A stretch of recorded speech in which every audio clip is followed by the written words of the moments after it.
Welcome to El Regnum channel.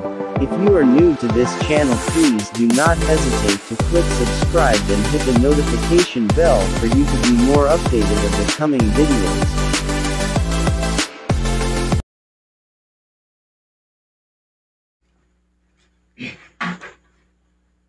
So, maraming salamat po, friends. So, magandang gabi po sa ating lahat. Luzon, Visayas, at Mindanao.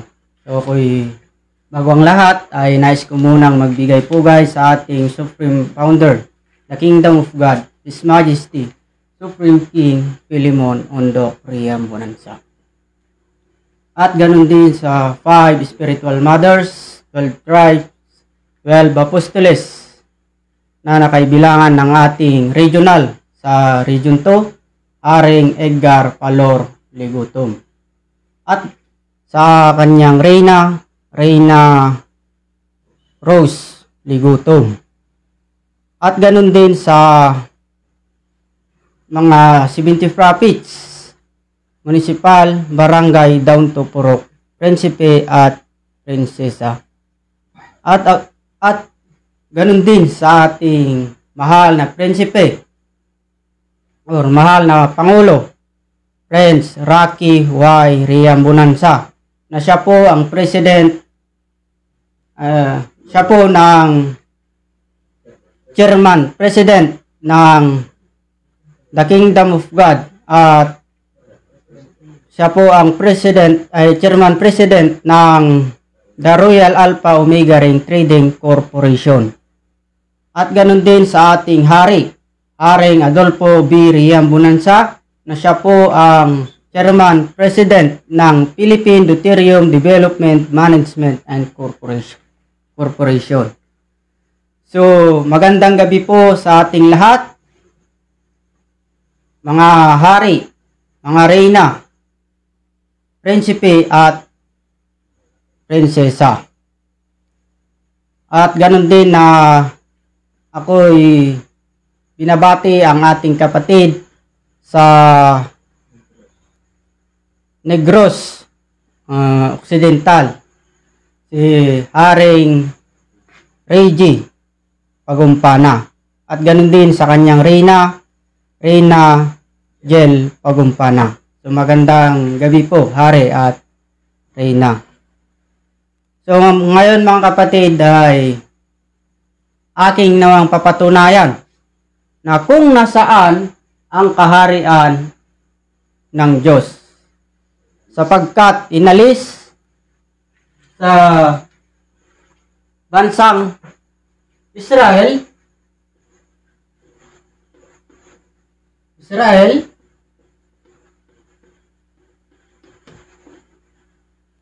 at ibinigay sa isang bansa.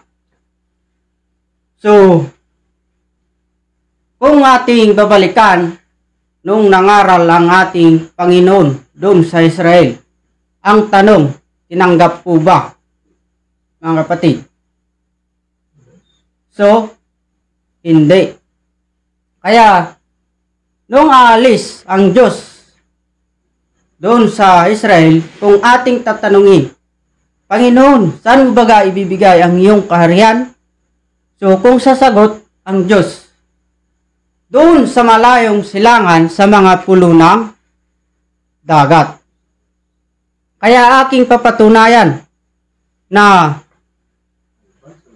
ang bansang Pilipinas ay siyang kaharian ng Diyos.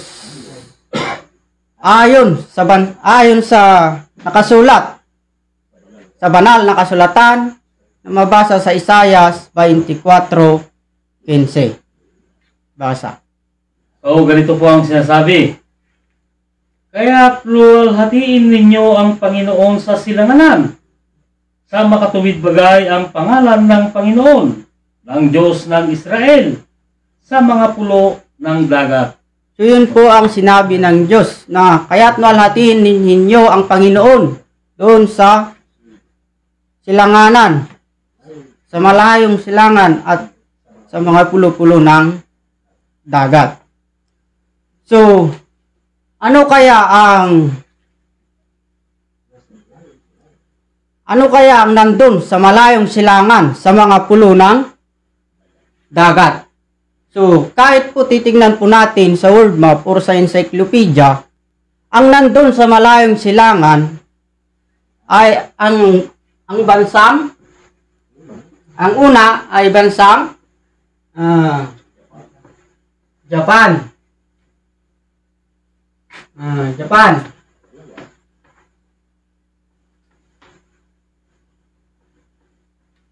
Japan.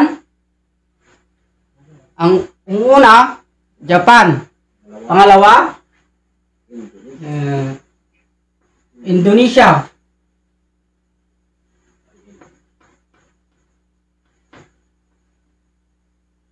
Indonesia. Pangatlo, Malaysia.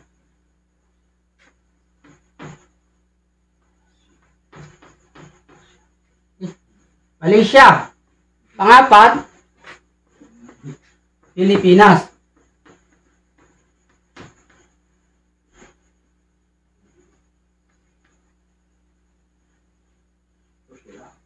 So, ito po ang andun sa malayong silangan sa mga pulo-pulo ng dagat. So, saan kaya ibinigay ang Diyos ang kanyang kaharian sapagkat apat naman po ang nandun sa malayong silangan na nasa pulo-pulo ng dagat. So, kaya aking papatunayan na dito talaga sa bansang Pilipinas ang siyang kaharian ng Diyos na inalis sa Israel at ibinigay dito sa bansa nating Pilipinas. So ang unang pagpatuto mga kapatid, para malaman natin na kung nasaan ang kaharian ng Diyos na inalis sa Israel at ibinigay sa isang bansa ay ang discovery, mga kapatid. Na ito po ang pinatunayan ng ating Haring Rubel Baltasar. So ang tanong mga kapatid, ang Japan po ba ay na-discover noong March 16, 1521? So, hindi, mga kapatid. So, 1521. So, hindi, mga kapatid. Dito kaya, sa Indonesia, na-discover po ba noong March 16, 1521? So, hindi rin, mga kapatid. Malaysia, na-discover po ba noong March 16, 1521? Hindi. Dito kaya, sa bansang Pilipinas, mga kapatid, ang tanong, na-discover po ba noong March 16, 1521? Tunay, mga kapatid,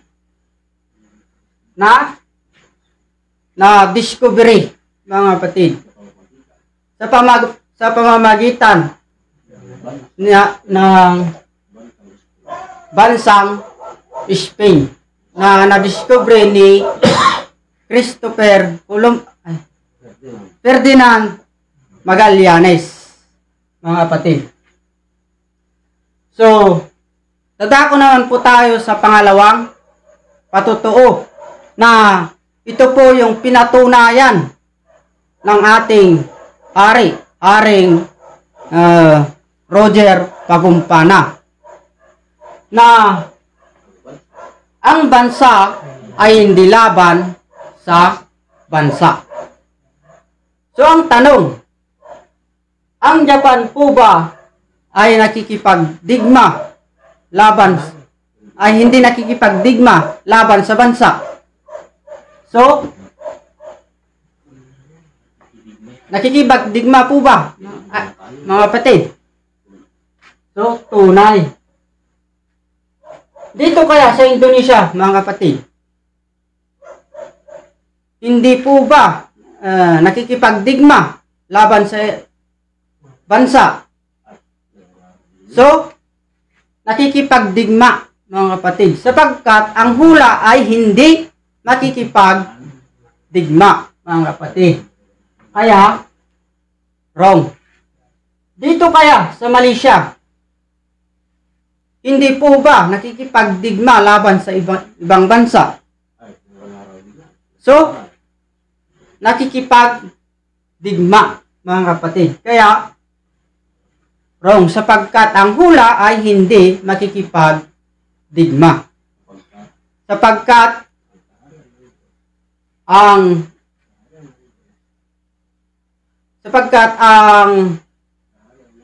aral ng Diyos ang kaharian ng Diyos ay inalis sa bansang Israel at ibinigay sa isang bansa. So, ang tanong, ang bansang Pilipinas po ba ay hindi nakikipagdigma laban sa ibang bansa, mga kapatid? So, tunay. Kaya, check mga kapatid, hindi nakikipagdigma. Sapagkat ang hula ay hindi makikipagdigma. So, dadako naman po tayo sa pangatlong patotoo na pinatunayan na ating prinsipe, Prince J.B. Sales, na ang lupain ay puno ng Diyos-Diyosan. So, ang tanong, mga kapatid, ang Japan po ba ay puno ng Diyos-Diyosan? So, hindi. Sapagkat iisa lang ang kanilang pinagsasambahan, mga kapatid. Sapagkat ang hula ay puno ng Diyos-Diyosan. So, hindi, mga kapatid.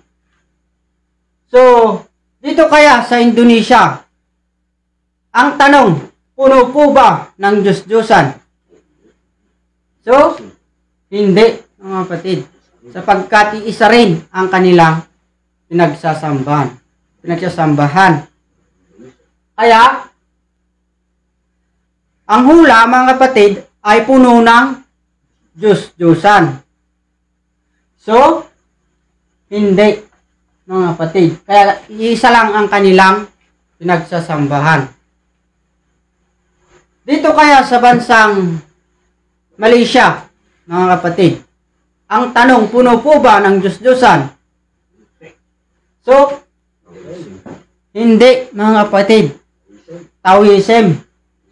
Isa lang ang kanilang sinasambahan. Kaya, wrong, mga kapatid. Sapagkat ang hula ay puno ng Diyos-Diyosan.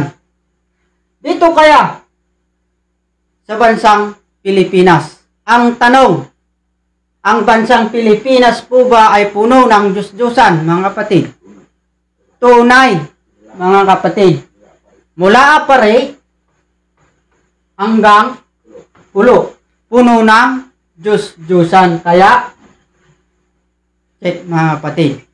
Sapagkat ang hula ay puno ng Diyos-Diyosan. So, dadako naman po tayo sa pangapat na patotoo. Na ayon sa banal na kasulatan na mabasa sa Isaiah 24:15 na nandun sa malayong silangan sa mga pulo ng dagat. So, ang tanong, ang Japan po ba ay nandun sa malayong silangan sa mga pulo ng dagat? So, tunay, mga kapatid. Dito kaya sa bansang Indonesia, andun po ba sa malayong silangan sa mga pulo ng dagat? Tunay, mga kapatid. Dito kaya sa bansang Malaysia, andun po ba sa malayong silangan sa mga pulo ng dagat? So, tunay, mga kapatid. Ang tanong, mga kapatid. Dito kaya sa bansang Pilipinas, andun po ba sa malayong silangan, sa mga pulo-pulo ng dagat? So, tunay, mga kapatid, andun sa malayong silangan, sa mga pulo ng dagat. Sapagkat ang kaharian ng Diyos ay inalis sa bansang Israel at ibinigay sa isang bansa. So, bakit itong apat na bansa, mga kapatid? Sila po yung nagpaligsahan ayon sa banal na kasulatan sa mabasa sa 1 Corinto 9:24. Basa, friends. Na ganito po ang mga basa ayon po sa banal na kasulatan. Hindi baga ninyo nalalaman na ang nagsisitakbo sa takbuhan ay tumatakbong lahat, ngunit iisa lamang ang tumatanggap ng gantimpala? Magsitakbo kayo gayon upang magsipagtamo kayo. So, sinabi ng Diyos ay magsitakbo kayo upang magsipagtamo kayo. So, sila po yung nagpaligsahan, mga kapatid. Ngunit isa lang ang tumatanggap ng gantimpala.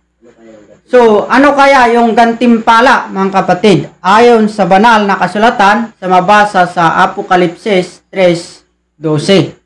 So, basa, friends? So, ganito po ang mga basa ayon po sa banal na kasulatan. Ang magtagumpay ay gagawin kong haligi sa templo ng aking Diyos, at hindi na siya ilalabas pa doon. At isusulat ko sa kanya ang pangalan ng aking Diyos, ang pangalan ng bayan ng aking Diyos, ang bagong Jerusalem, na mananaog buhat sa langit mula sa aking Diyos, at ang aking sariling bagong pangalan. So, yun po ang sinabi ng Diyos. So, ang tanong, mga kapatid, so, sino kaya ang nagwagi or mabigyan ng gantimpala, mga kapatid? So, ating kukunin yung score kung ilan ang nakuha bawat isa sa kanila, mga kapatid. So, ang bansang Japan, ilang nakuha, mga kapatid? Isa. Indonesia, isa rin. Malaysia, isa rin.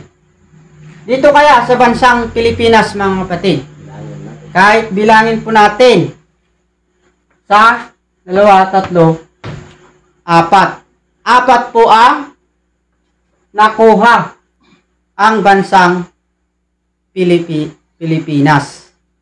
So, ang tanong, mga kapatid, sino kaya ang nagwagi?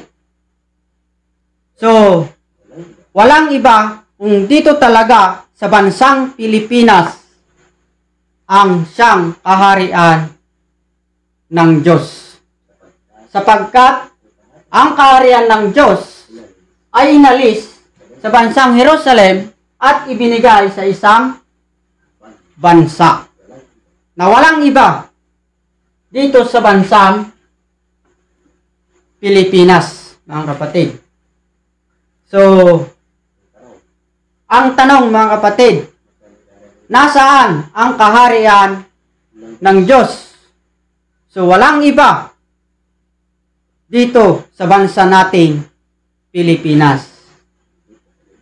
So, hindi po kami mahihiya na ipangaral o pahayag na ang bansang Pilipinas ay siyang kaharian ng Diyos. So, yun po ang ating pinatunayan na ayon sa katuruan ng ating banal na Panginoon na walang iba kundi ang ating mahal na hari. Supreme Founder, the Kingdom of God, His Majesty, Supreme King, Philemon Ondok Riam Bonanza. So magandang gabi po sa ating lahat. Mga kapatid, Luzon, Visayas, at Mindanao. So, ako po ang inyong lingkod, Prince Fernando Digaw. So, magandang gabi po sa ating lahat. So, ibibigay ko na po sa ating kapatid na si Haring Gerson del Rosario para patunayan ng bansang Pilipinas ay siyang kaharian ng Diyos. Alright.